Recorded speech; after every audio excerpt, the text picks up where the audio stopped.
TurnipBomb. Patrolling time. That's what we're doing. You're on the time patrol with bomb. our green shoes, and we're wearing the latest fashion. Oh yeah, that's true. You changed his outfit. It's called the latest fashion. You can't see it because we're on the boring loading screen. But it's the latest fashion, that is. Whoa. Oh god. Sexy. Plans afoot. Defeat one enemy. Fucking raccoon. His like huge bulge. Chris Sabbath voices him. Look at his fucking head. He loses teeth from an attack he uses. This attack, but Goku stops him. It's like just knee him in the dick. There you go. There's an elbow in the gut. But oh. Same thing. Like, Goku! Look at my really 90s haircut, Dad. Yeah. It's like awesome, like, Home Alone ass fucking outfit. And, oh my god, I love the latest fashion. He looks like a Speedo dad. Like he's gonna take that off at a pool and just be like, yeah, drink it in, ladies. Destructo disc. Never disc. I think they put the emphasis on Destructo.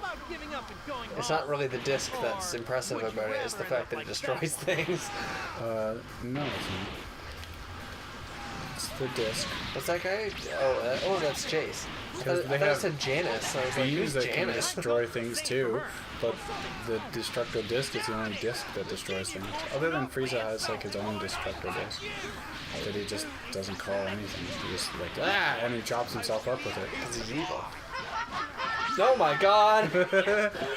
It's like I was watching a recent episode and you react to it, but it doesn't come up that well to the mic. That it's coming, you're reacting to the controller. Oh yeah. Well, it's hard to record the controller that's in your lap. Do you mind giving me a hand It's in with your one more lap. thing? Why are you controlling it in my lap? Why indeed. I don't get anything, Don't Goku. beat him up. He's nice. Who? Jace. He's not nice. He's a member of the Ginyu Force. Frieza's elite guard. Yeah. He's just doing his job. Working 9 to 5. Frieza. Good old bitch. Yeah, the only reason he works for him because he's like this. He's the Galactic Emperor. What does Frieza want? He's the ruler of the planet trade, like the CAO essentially. They take planets and sell them. They eliminate all the life on the planet and then sell them to people for the highest bidder. That's pretty cool. That's what the Saiyans were forced to work for Frieza, and then He enslaved the Saiyans. yeah, well he's way stronger than them. Jesus. And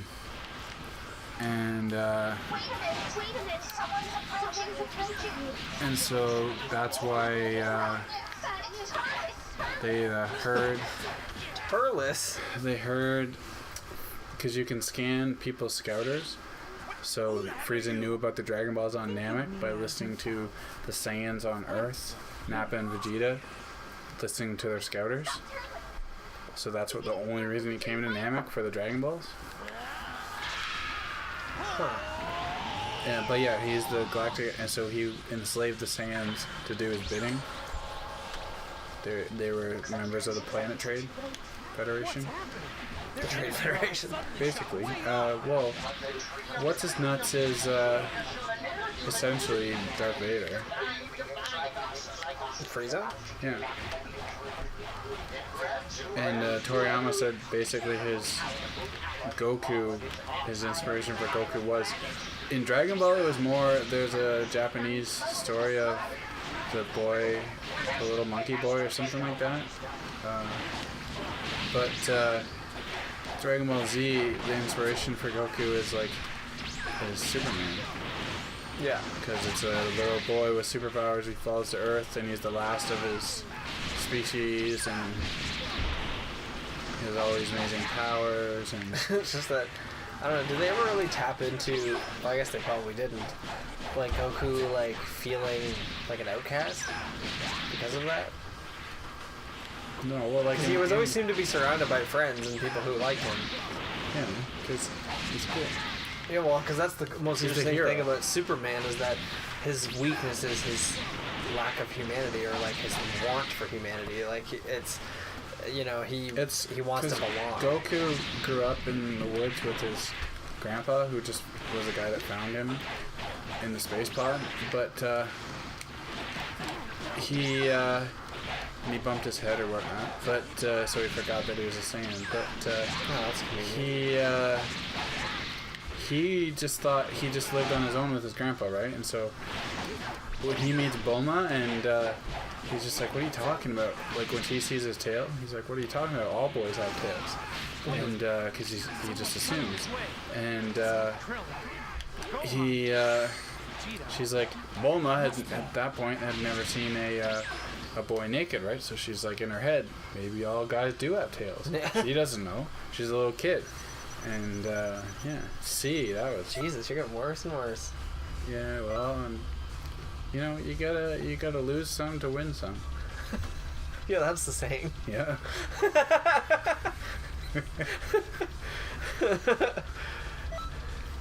That's Meredith's saying. Gotta spend money to spend money. Yeah, the my big problem with Goku is that he's not incredibly interesting. Like, as a kid, you like him because he's a hero. he's just a pair of fists. But as an adult, you're like, Vegeta's way cooler. Vegeta is interesting because he's got the weight of like being a sand prince on his shoulders. He's got to, you know, constantly fight his own personality of wanting to just like kill everybody and be the best, you know, and like. And that's what right now everybody loves, his character development in Super. He's like the only character that's really getting development.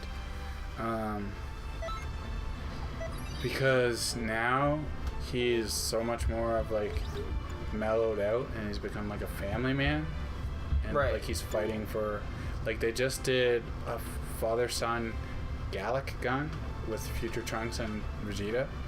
And Gallic gun, like I said, everybody loves that move, but it was used once in this show, and but people still love it because it's epic. But he doesn't really use it. He comes up with all these other beam attacks, but father-son Gallic. What's that other one he does? A Final Flash? Final Flash. He has Final something else.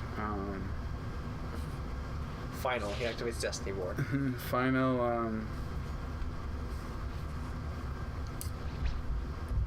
Oh yeah, so Ginyu took over Trunks. Oh, okay. I was like, why does he have a scouter? Because he's Ginyu. I mean Eric Vale. I mean whoever voices Ginyu. Meredith and Goku are taking him out. Are you ready? I don't think you're ready. I like that the titles for the little missions are kind of like how animes are titled. Yeah. Because they get translated and they have some long ass title. Especially like the titles of Pokemon episodes are always just like, a Lapras, I'm going to surf on you, like weird shit like that, and you're like, what? Eric Vale is talking to me through my controller. I met him this summer. He's pretty cool. He signed a picture of Trunks' face. It'd be weirder if he sent a picture of Trunks' like body. Like, just the body. He's a pretty cool guy. I don't know anything he does other than the Trunks, but he's cool. He has actually a pretty funny Twitter. Oh yeah. Shout out to Eric Vale. Yeah, I don't think I've seen him in anything else, but I've never really looked him up. Who else have I met? I've met Krillin, the voice of Krillin, Sonny Strait. Oh, no, I didn't meet Krillin. I met Mike McFarlane, who's the voice of Master Roshi.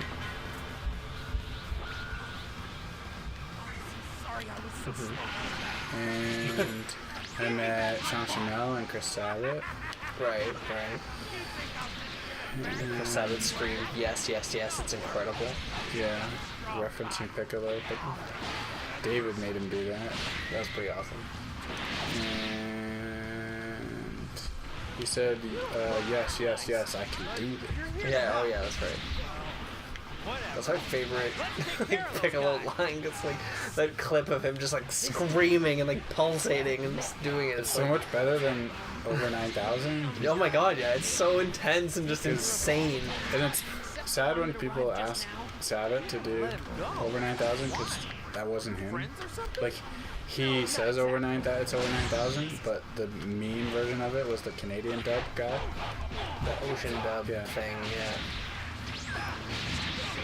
But yeah, oh well. It's, yeah, well that's the thing. It's like I always hate when like, especially a voice actor, when they have like a thing that everyone asks them to do at every con. You're just like, I don't want to do that to them. It's like you got to come up with something cooler for them to like do for you. That's why we came up with the Piccolo one, because nobody really asked him for that bunch, and he loved it. Yeah.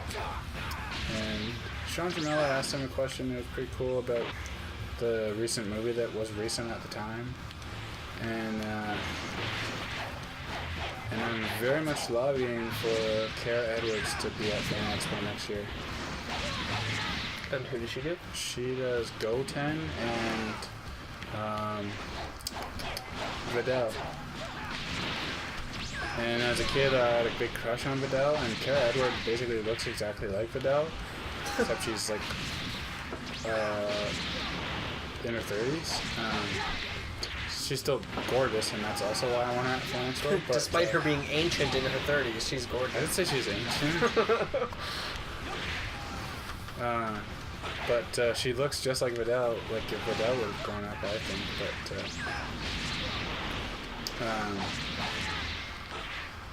But yeah, I tweet at her all the time. She's like, yeah, I want to go to Fan Expo. So I'm working on that. Sweet. Kara. Shout out to you. You beautiful lady. What other shows does she do? She does a lot of video games. Oh, okay. A lot of additional voices or like lead stuff? I think some lead stuff. She does a whole bunch of anime too. It's just anime that we didn't watch. Like, nothing we've seen or whatever. We'll beat this Jace. Yay! And yeah, so we freed that mission. Next time we'll do another mission. There you go. Oh wait, let's watch this. Alright. Oh yeah, so Ginyu's in Trunks' body and Trunks is in Ginyu's body. And then so, there you go, that happened. Oh, so that's Ginyu. Yeah, Captain Ginyu, Jesus. Show some respect. And that's Turles. Turtles. Yep. He's just a stand from... Wow, you're right, the mouth slaps are fucking awful. Yeah, that's why we're talking. Yeah. Yeah, they rushed. Now he's in Goku. Jesus Christ. Alright, well next time I turn around, we'll finish this fight. We will.